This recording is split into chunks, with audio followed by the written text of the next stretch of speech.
Hey, Read Through the Word. Today is January 22nd, and we continue reading in the book of Job today.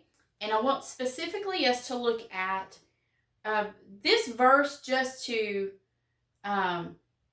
give us a starting point of where to go. It says this, Job 13:3. As for me, I would speak directly to the Almighty. I want to argue my case with God himself. So we are at this point where Job is starting to talk to his friends about everything that's going on. And so that's what he says to them. And he even says to them, you people really don't know you really people know everything. Once y'all gone, there will be no wisdom left in the world. Which we're going to talk more tomorrow about Job and his friends and what we can learn from them. But so I just thought I think that's funny in here. But what I really wanted us to talk about is the book of Job itself and the type of book it is. So those of you who like the nerdy, here's the nerdy on it. Okay, so the entire Bible, you have different genres of literature, basically, as you're reading. I know I'm a literature teacher as well. But the way you look at all of Scripture is they're supposed to be read different. And you notice you're following Job along in the historical narrative portion of the book. So then you all of a sudden are confronted with, oh, this changed. This is different. So that's what I want to talk to you about right now. Is Job is considered Hebrew poetry and wisdom literature. There, over 30% of the Bible is actually poetry shown up in different places throughout. But we know our wisdom literature books are considered right there together. So Psalms is more a handbook for worship. Proverbs, Ecclesiastes, Job, Song of Solomon is wisdom. But I want us to group for today's talking. I want us to look at Proverbs, Ecclesiastes, and Job as we're looking. So remember that we're looking at those. Poetry, Hebrew poetry is not like poetry we know, English poetry, where poems as rhyme and meter and all of those different things. Like I say today, Job's a poet and he didn't know it. That's what we think of poetry. But poetry, Hebrew poetry, works differently. It is a lot like English lyrical poetry in that it is verbal art.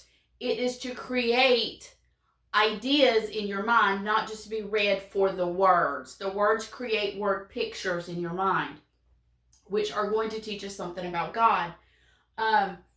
It's free verse. There's no meter. There's no rhyme like Shakespeare, iambic pentameter, that beat of the heart that you find, that's iambic. Just there's your nerd lesson for the day. But that is that meter, and you're used to either like A-B rhyme or those type of things. Yeah, none of that is going on here. Actually, Hebrew poetry is written in couplet form. So you have two lines that come together. So I'm going to talk to you about how to read through this type of thing. And then, because this is not going to be your first time reading through Job. If you're just going to read through it this time, I'm going to tell you to read through it as a historical book. And then come back and read it like I'm going to talk to you about today. But it takes either the couplets, so you've got two verses that act to complete a thought. So take them as one, either the first verse and then the second one that go with it, either deepen present an idea and then it's deepened in the next one. It is given flat out in the first verse, and then in the second verse is described better, or many times is contrast.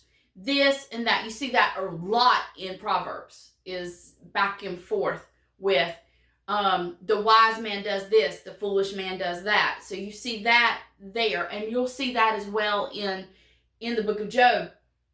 But the whole, why in the world are we given poetry? Well, because God can speak in all of these ways to us. He's created our minds in this way. But the whole purpose is what you're going to run into. You're going to have to slow down reading these verses. You can't speed through them, or you'll be like, what in the world did I just read? It's meant to make us slow down and think about what we read. Not just check it off and yes, I've done my reading for the day, but what in the world did that just mean?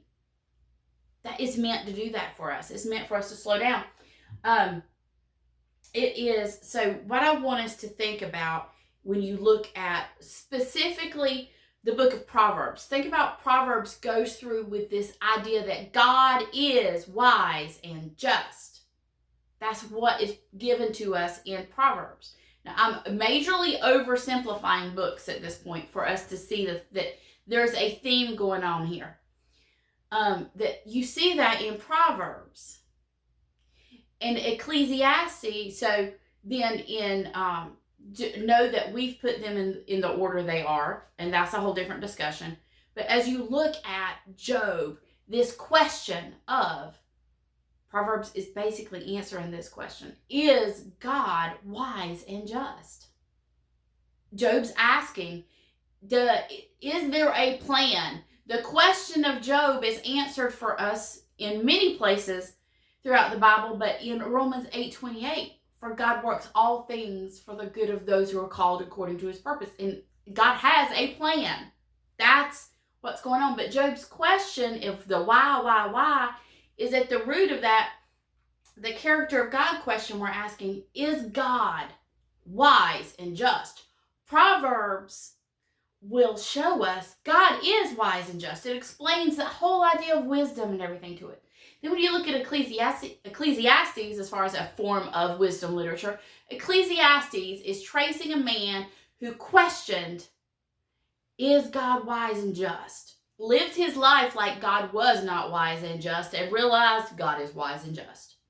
That all of these you can see are wrestling with that whole idea of what, and it's meant for us to read slowly and go through and understand. And we'll look at what Job and his friends are going through tomorrow. But as a whole, as we're reading this, how do we read this? Okay, first time ever reading the book of Job. Just read it. Read it. Read it like it's a historical narrative.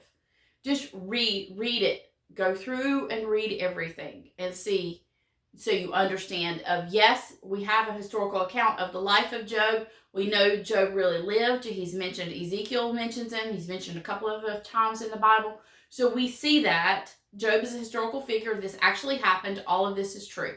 He lived at the time of Abraham, which is why we're discussing him right now. And you're going to read it like that.